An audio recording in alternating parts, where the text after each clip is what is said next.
welcome back to Chuffed on the Bike. Today I'm heading up the A76 to go and pick up my son. He's staying at his granny and papa's for the night, so I'm going to pick him up. But as they quite often do on this road, with very little warning and for no apparent reason, they close it. So this road is closed for the whole weekend further up here. And normally that would really annoy me. Certainly if I was in the car it would annoy me, but when you're on the bike, the weather's turned out good. It's always a good excuse to have to go further. The diversion is about an extra 40 miles either way. So yeah, on the bike I really don't care. Where are you going, mister? In the car I'd be spitting feathers. Hey! Oh my goodness me. Press the right hand one a bit harder. There we go, come on, a little bit more. That's it, I've got another gear at least. So it's a lovely day, we're into October, so the lovely days are going to get less and less, fewer and fewer, to use the correct English. But we're going to enjoy it. I'm going to head up. The diversion is going to take us up towards the Lead Hills direction, I think, even if that's not the diversion, because there is a low road as well. But even if it's not the correct diversion, I think that's the way we'll go.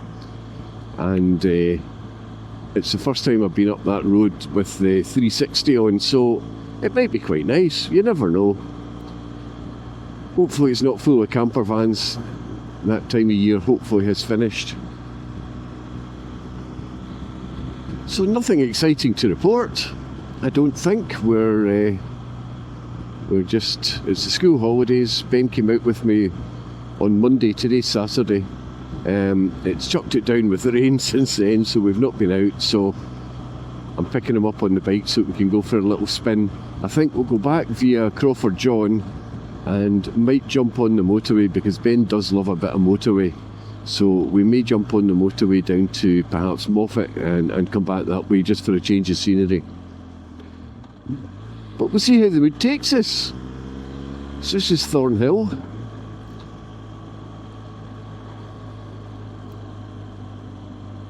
And there's quite a popular cafe frequented by bikers on the right, the Drumlanrig restaurant, but looks like it's closed today.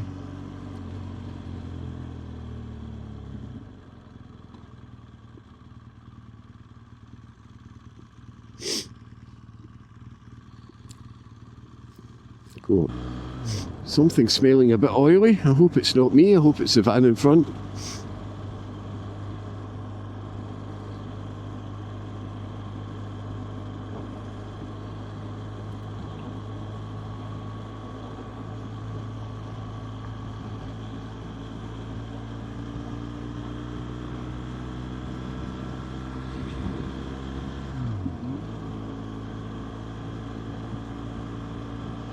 It's definitely the van in front, it's diesel.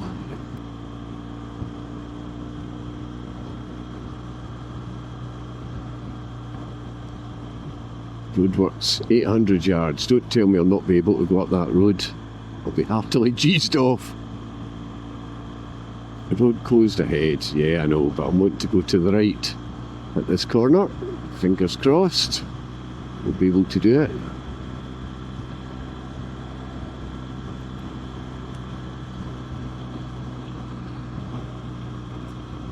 I think these people are going to Drumlanrig Castle perhaps, but I'm going up to the right.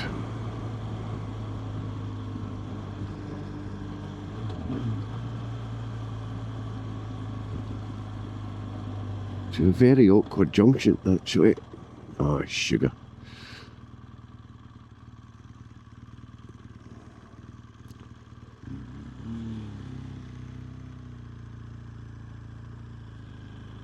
Oh, gravel, gravel, gravel, there we are. This is definitely slippy. Bump, bump.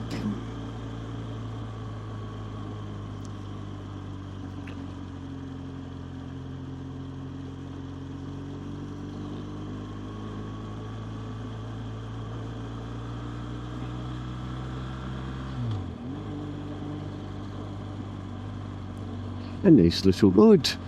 This is just going to take us onto the main road that goes up towards Lead Hills direction. That's what we call it. Heading towards Abingdon. Abington. Oh, I don't know. One or other. Up to the motorway, the M74 motorway. So we'll go up that way and come down the Crawford John Road, and we'll go to Sanquhar, pick up my son, get a cup of coffee at the in-laws, and then we'll head back. Last time I was out with Ben, he didn't have his... I didn't think about it, it was my fault. I ride with summer gloves all the time because this bike you really don't need winter gloves with the hand guards and the heated grips. You don't need to wear winter gloves at all. So when we were out on Monday and it was quite cold, Ben put his summer gloves on as well, and he was freezing, so we didn't go very far.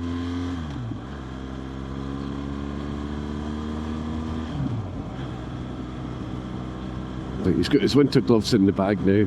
I've got my boxes on the back today because I'm carrying all this biking stuff up. I wasn't very sure how good the weather was going to be, so I had the option either of taking the car or taking the bike. Well, weather like this, it's no choice really. We take the bike, so I've had to put the boxes on so I can take his gear up with me. So I look like a proper, what do they call them, 3-box wankers? Some people, I don't know. People are very past remarkable. Ride what you want to ride, how you want to ride it. Leave other people alone.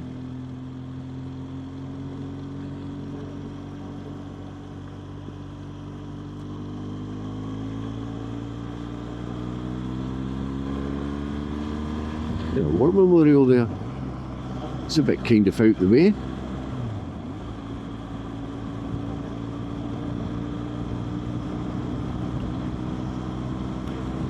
Here we go, isn't this pretty?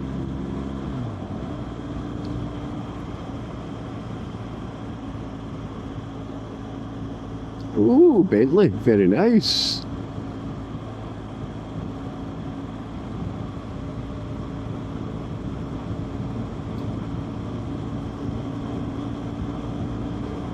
We'll just take it nice and slow, admire the scenery.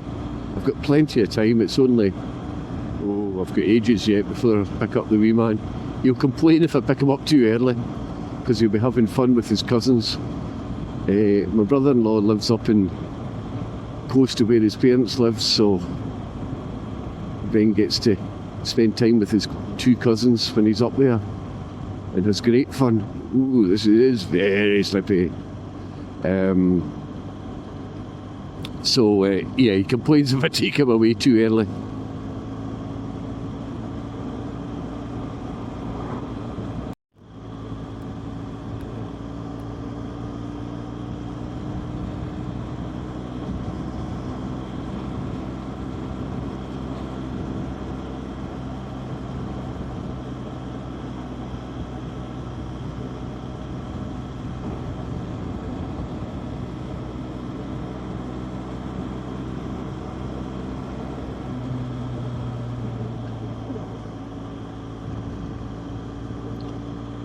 Looked like a very big hole in the road.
this is quite pretty.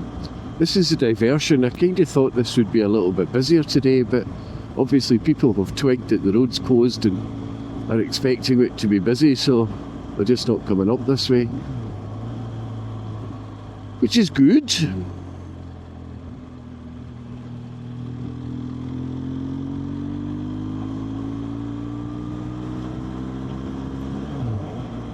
There's a car park or a lay-by up ahead, so I think they might stop and see what kind of picture I get from the drone. It's not overly windy, so we'll give it a try, won't we? Look at that house down in the bottom there. That's a long way down. Probably doesn't see daylight in the winter time. And the hills round about it. Oof.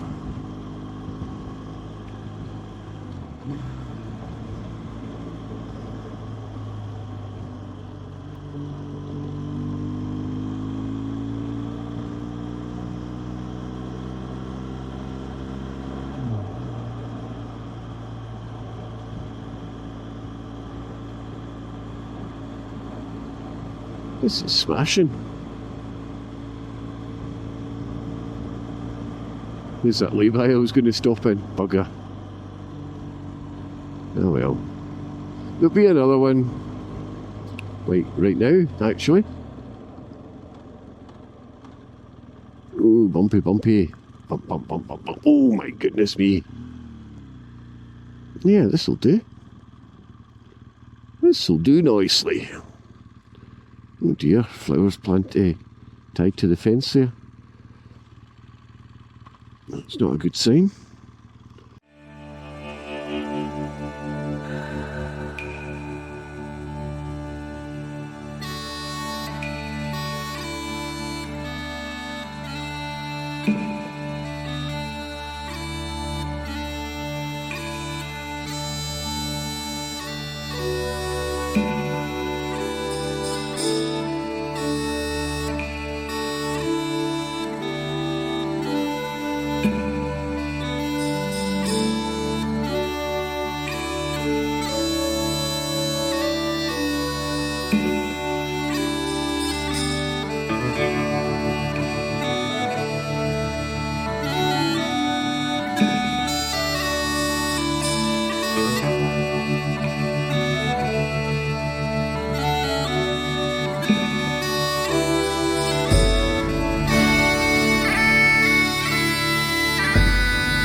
So a little bit of drone footage there. I put the drone up to about 100 metres, and it's a bit too far for my old eyesight. I couldn't find the damn thing, so I had a little bit of a fly about. Hopefully the footage comes out all right, gives you an idea just what it's like and how bleak it is up here. Yeah, thank goodness for the return to home feature on the drone, because it was nowhere. It was learn to speak, Ron, come on. It was nowhere where I thought it was. I was probably about half a mile away from where I thought the drone was, so I hit return to home until such time as I could hear it and brought it down a bit. So yeah, I hope the footage is alright. It wasn't terribly windy, although the drone did take a while to come back because it was flying against the wind. But it got there, so that's all good. So we're now up to the wind farms. I don't know how much of it you can see. It occurs to me that I can see it perfectly clearly, but it actually doesn't come out terribly well in the camera. They're too skinny, I think. So yeah, hope you can see it. We've got loads and loads of wind farms up in Scotland. Supply enough electricity for, I don't know how many millions homes I read it once, but it was a bloody lot.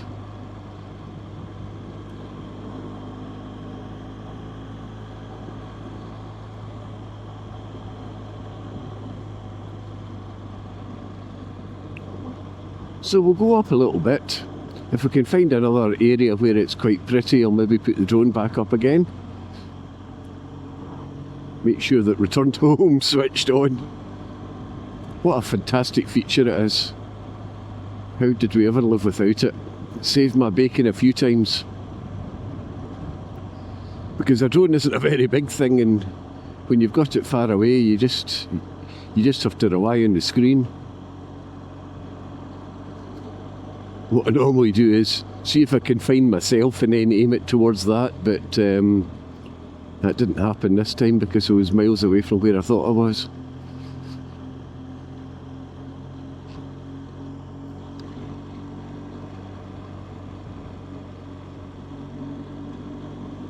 But this is rather nice. There was loads and loads of bikes past me, but next to no cars when I was flying the drone.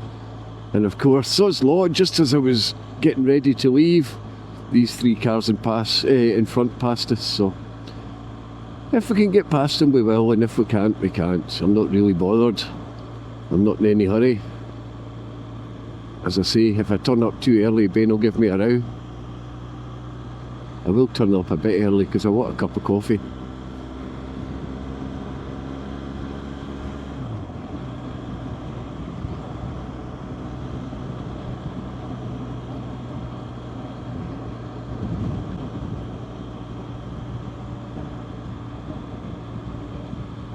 So I have been looking at bikes, believe it or not. I'm not in a hurry to change this. There's absolutely nothing wrong with this bike. It's as I said in previous videos, it's a 10-year-old bike with, what's it got, 38,000 miles on the clock now, so it's got plenty life left in it yet. It's been serviced to within an inch of its life. It's got, what's it got, 11 stamps in its service book, so it's, yeah, it's in good nick, touch wood. But I have been looking, and what I decided to do was just to get an idea of how much it's going to cost me to buy another one. So I was looking at, again, I've mentioned before, whoa, don't stop now, pal. Goodness sake, that was completely unnecessary. Yeah, so I've been looking at newer versions of this, so perhaps a couple of years older. I can't remember when they moved on to the 1250, but maybe get something a couple of years older and not spend terrible amount of money. But obviously the trade-in value, I'm sure, would be reflective on the price that I wouldn't be spending very much extra money. So I've also been looking at 1250s. somewhere round about the 2020, 2021 kind of age, so 3 or 4 years old, and I just need to get over my, it's not so much fear, it's just a dislike of keyless starts, but I'll have to go over that. My car's got it and it's never caused me any problems, so I suppose it must be alright. So I've been looking at a 3-year-old 1250, quite nice, quite liked it. Had a shot in an adventure. I'm not terribly sure about having an adventure, it seems awful big. This is perfectly big enough, but the adventure just seems to be huge. So I had a wee look and got some trade-in prices, all of which for a second-hand bike were about what I expected. So the price varied from about 5,200 to up to 5,800 for a trade-in for this bike against either a 3 or a 4-year-old 1250 GS. And for a comparison now, I'm well aware, of course, that there's much more margin for dealers and second-hand bikes, so you're going to get a better trade-in and there's a little bit more room to haggle. But just out of curiosity, and because everybody's been talking about it on the internet and on YouTube, I went to have a look at the Vosges 900. We have a Royal Enfield dealer. We've got very few dealers in this part of the country, but we do have a Royal Enfield dealer who also deal in Vosges and I think a couple other things, I'm not terribly sure. So I thought I'll just go and have a look at the Vosges. I'm not really wanting one, but you've got to have a look, haven't you? And I don't think I'll be going for it, because I do like this bike, and I do like the Boxer engine. I do like shaft drive, and so I don't think I'll be going for it. But anyway, regardless, I had a wee look and had a ride on it, and it's all right. Yeah, it's perfectly all right. It's not quite so sit up. I think I would need bar risers for me, because I've even got bar risers on this. I do like to kind of sit up and have a look about myself and see where I'm going. And it's better for my old bones for a long journey. So anyway, I had a look at the Vosges. It was fine, absolutely nothing wrong with it. It was a nice riding bike. It was very flexible in terms of cornering and things like that. Tyres were good on it, so yeah, it was a nice enough bike. And it was, I think, 9,200 on the road, as opposed to the 3-year-old or 4-year-old 1250s, which were going for anything between 11 and 12, roughly. So I'm looking at either £2,000 or £3,000 more to buy a GS, which is probably what I'm going to do. In fact, it's not probably what I'm going to do, it's definitely what I'm going to do. But what was interesting, when I was talking about the margins that the second-hand dealers have, it was quite surprising, the difference in the trade-in value. So I've told you this was between 5.2 and 5. Whoa, that's sharper than I thought it was. Was it 5.2, 5? Actually, I maybe told you a lie there. 5.2 was the lowest. I think 5.8 was the highest, actually. Anyway, it was round about there. It was 5 and a bit. Let's call it 5.5 on average. The dealer, against a brand new Vosges, the trade-in value is 4,200. So, yeah, I might want to spend an extra either 2,000 or 3,000 buying a GS, but it's actually not. It's actually only 1,000 or 2,000 because of the difference in the trade-in value.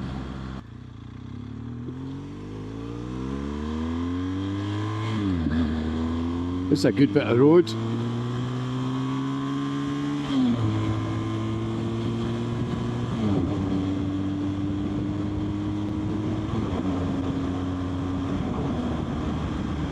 Yeah, that's plenty fast enough, Ron.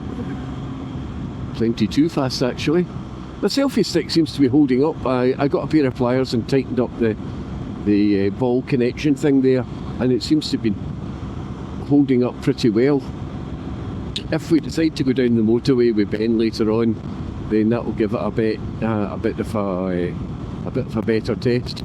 On your right there is the famous Cock Forest. I don't know if it's got a name, but it's apparently a bit of a landmark. I keep seeing memes and things on the internet featuring that little bit of forest on our right. I don't know whose idea it was to plant that. I don't know if it was done deliberately or not, but certainly they've drawn a cock and balls in trees.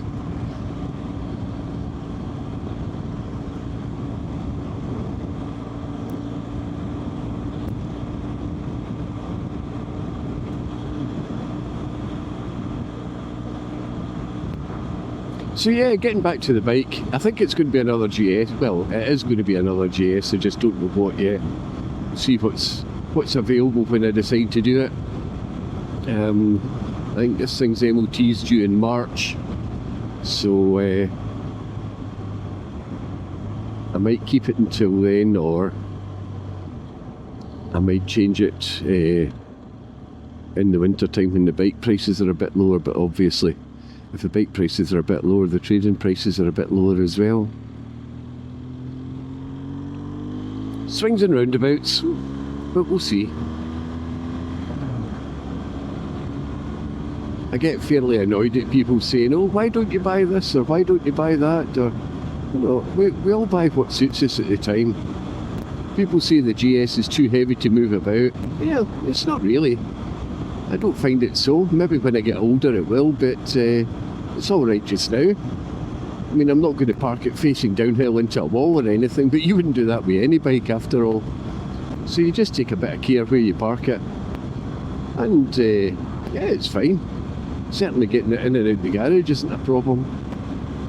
So until such time as I can't handle it anymore, then I think that's what I'll be going for. And then all going well, and if I live long enough and can't handle it anymore, I'll get something small, because that's kind of what people do. End up with a little Royal Enfield 350 Classic or something like that, but again, you buy what suits you at the time. There's no point in slagging off other people's bikes. You don't know them, you don't know what suits them.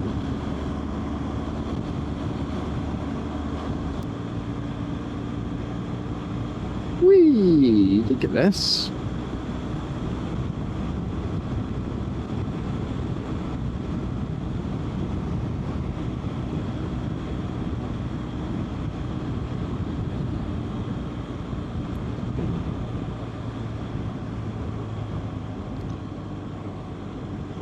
This is lovely.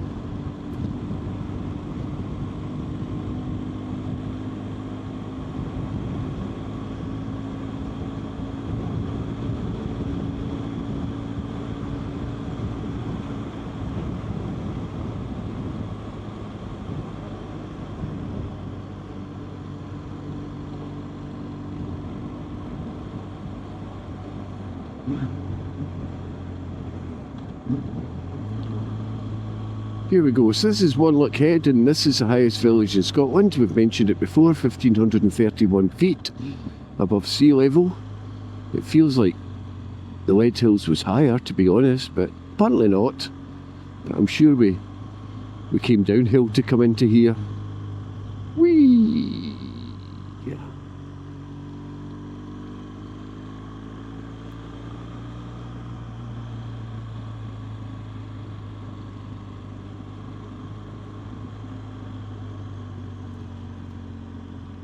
Ooh, bumpy, bumpy, bumpy, bumpy. Thought they would have fixed that, but clearly not.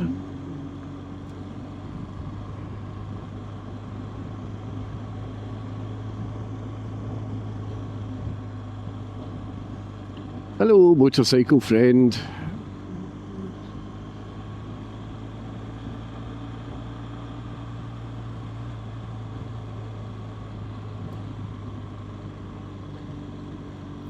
It's a kind of ramshackle old shed, that.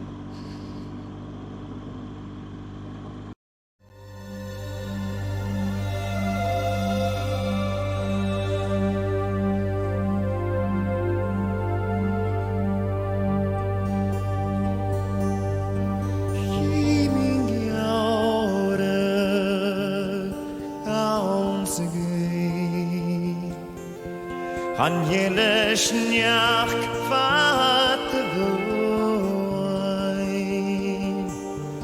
Skan torach sme kröven röst Hanna ikke nacht för Hölen hei Graunen tjej But she sent out a galea Vatten jeskar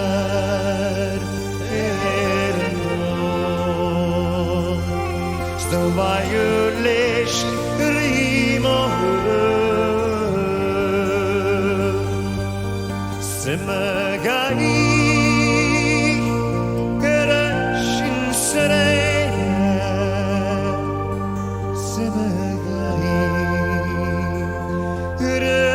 Shinkar Asemagai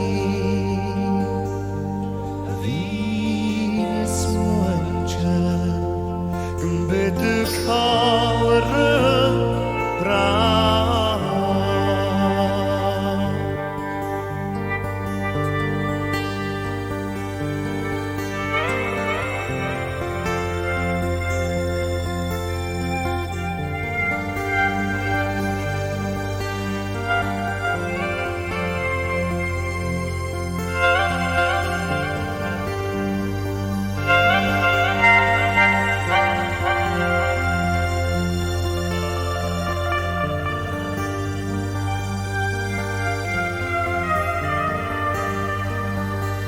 Kannahan grian Annane fatte plian Kahesen war marahi Rama versa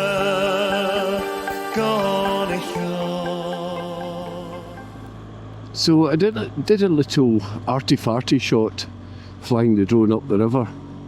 It was a little bit nerve-wracking, but hopefully it turned out all right. It looked nice on the screen and the remote, but the proof of the pudding is when I come to view the footage.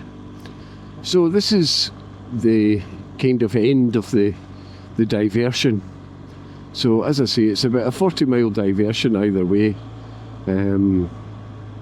as in 40 miles extra, not 40 miles in total.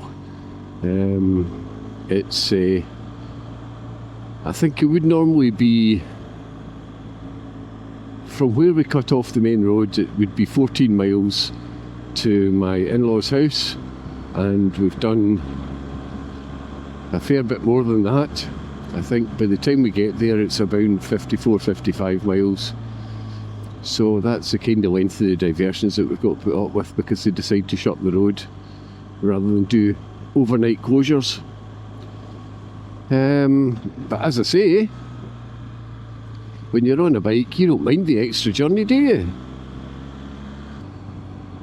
So I'm going to end the video there. That's us just arrived in Sanquhar, and next time you join me, we'll have Ben on the back, and we'll be heading back home via a different road, just to give you a change of scenery. So thanks very much for joining me, and we'll catch you on the next one.